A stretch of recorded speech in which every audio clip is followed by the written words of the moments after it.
मोटू ने पतलू के साथ प्यार करके लव मैरिज शादी किया था, लेकिन मोटू की माँ इस शादी के खिलाफ थी। मोटू और पतलू वो दोनों इस शादी से बहुत खुश थे। पतलू जी, मैं काम पर जा रहा हूँ, अपना ख्याल रखना। ठीक है मोटू जी, मैं अपना ख्याल रखूंगी। जब से ये पतलू घर में आई है, तब से मेरे बेटे को अपने मुट्ठी में कर लिया है इसने। इसे सबक सिखाना पड़ेगा, इसे मैं इस घर से निकलवा कर ही रहूंगी।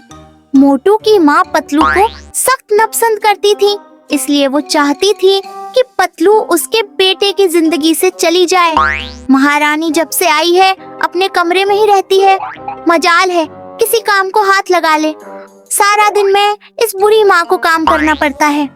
मोटू अपने काम से वापस आकर कुछ टाइम अपनी माँ के पास बैठता था और फिर उसके बाद वो पतलू के पास चला जाता था। अरे मोटू जी तो चले गए, अब ऐसा करती हूँ, पहले अपने रूम की सफाई कर लेती हूँ, उसके बाद मैं किचन का काम देख लूंगी।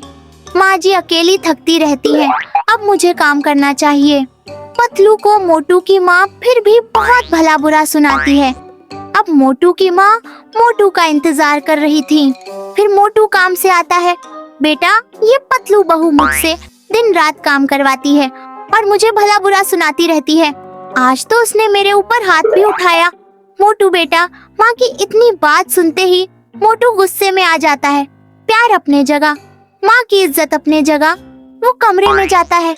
मोटू को अपनी पतलू से इस बात की उम्मीद नहीं थी। मोटू बहुत ज्यादा गुस्से में अपनी कमरे में जा रहा होता है और सोच रहा होता है कि वो उसे पूछेगा, पतलू तुम्हें शर्म नहीं आती? तुमने मेरी माँ पर हाथ उठाया है। वो झूठ बोल रही है, मैंने उन पर हाथ नहीं उठाया। तुम्हें क्या लगता है मैं तुम्हें प्यार करूँगा? वो पतलू को थप्पड़ मारता है। पतलू उसके बाद बेहोश हो जाती है। मोटू ये देखकर बहुत ज्यादा परेशान हो जाता है। वो पतलू को लेकर जल्दी से हॉस्पिटल चला जाता है।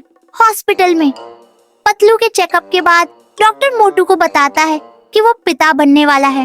मोटू अब बहुत ज्यादा खुश था। ठीक है डॉक्टर, अब मैं पतलू का बहुत ध्यान रखूंगा। मोटू खुशी खुशी पतलू को लेकर घर आ जाता है। मोटू और पतलू दोनों बहुत खुश थे।